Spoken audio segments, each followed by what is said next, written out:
अगर मैं आपसे कहूं सिर्फ आप 500 रुपए में ही किसी कंपनी के मालिक बन सकते हो तो आप मानोगे? जी हाँ, ये स्टॉक मार्केट में होता है। स्टॉक मार्केट लोगों को या तो अमीर बनाता है या तो फिर डरा देता है। लेकिन असली प्रॉब्लम स्टॉक मार्केट नहीं, लोगों की नॉलेज है।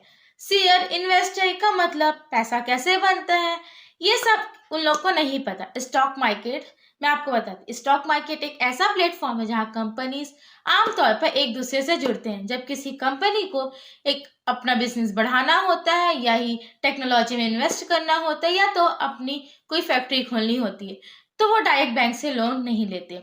वो अपने कंपनी के शेयर बांटते हैं। मैं आपको समझाती हूँ, जैसे कि आती हूँ, ठीक है।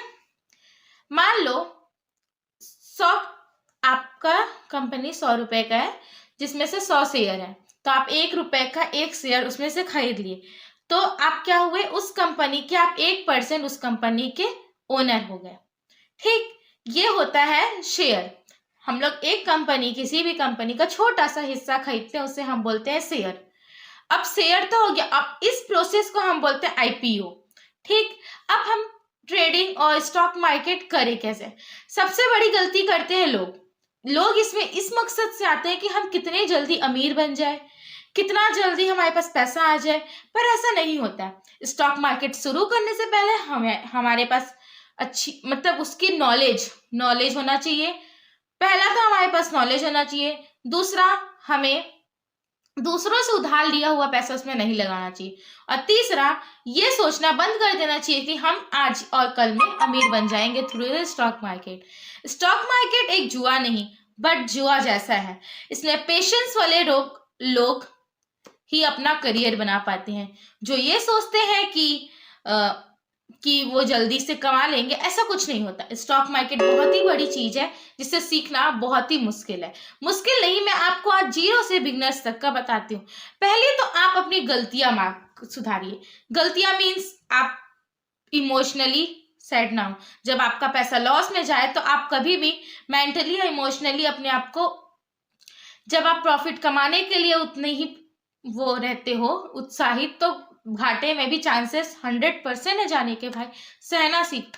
फिर अब हम लोग शेयर भी 3 तरीके से होता है शेयर। एक होता है नॉर्मल जो हम लोग खरीदते हैं इंट्राडे, और एक होता है डिविडेंड, और एक होता है लॉन्ग टर्म इन्वेस्टिंग।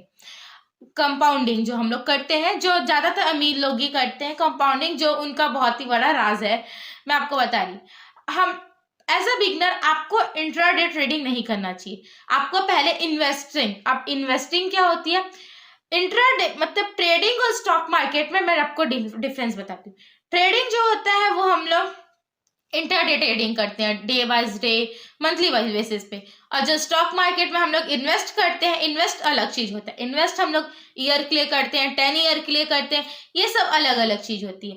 अब ट्रेडिंग में हाई रिस्क होता है। डेली का tension, daily emotionally mentally blackmail और ये सब हम लोग ट्रेडिंग बहुत ही, मतलब ट्रेडिंग हमें बाद में ही करना चाहिए। पहले तो हमें इन्वेस्टिंग से ही शुरू करना चाहिए।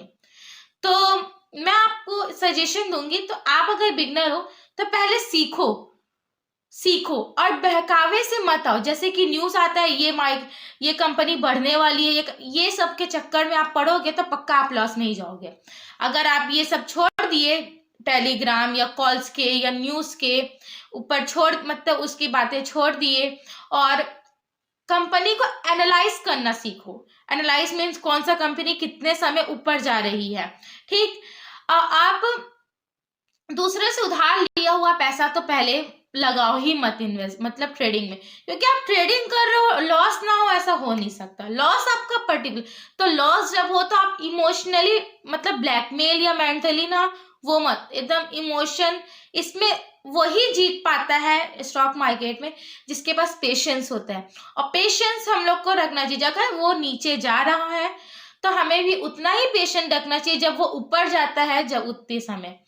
तो इससे हमको क्या पता चलता है कि हमें ट्रेडिंग जो है वो बहुत ही दिमाग से करनी चाहिए। Like mean knowledge plus analyse, आपको बेहतर कंपनी चूज करनी चाहिए, किसका रिव्यू कितना है, किसका प्रॉफिट कितना, कितने ईयर में वो कितना बढ़ रहा है, ये सब एनालिसिस होता है। अगर आप चाहते हो कि मैं ये सब के बारे में और आपको डीप में बताऊं, या तो फिर मैं इसके बारे में कोई कंपनी सजेस्ट करूं जिसमें आप इन्वेस्ट कर सकते हो,